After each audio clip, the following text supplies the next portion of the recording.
আল্লাহ তুমি আমার এই আস্তাগফিরুল্লাহ 1000 কোটি বছর বাঁচার তৌফিক দান করো। হে মহান আল্লাহ পাক রব্বুল আলামিন।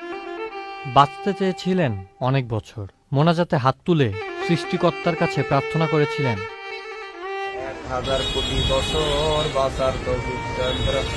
হে মহান আল্লাহ পাক রব্বুল আলামিন, দুনিয়াতে যত বালা মুসিবত আপনি রহমতের ভিতরে দেবেন আল্লাহ। আজকের এই যে দোকানটায় বলছি, এই দোকানদার অত্যন্ত ভালো মানুষ ছিল, আপনার দিনের কাজ করতে গেছে আল্লাহ দুপুরের খানা খাইয়া এই মানুষের ওখানে একটা কোরআনের মাদ্রাসা করছে, এই মাদ্রাসার উপরে যাইয়া আল্লাহ তোমার অলৌকিক মৃত্যু গুলা ওই জান্নাতবাসীর জন্য হয়ে থাকে। আল্লাহ আমি সহ্য করতে পারি না,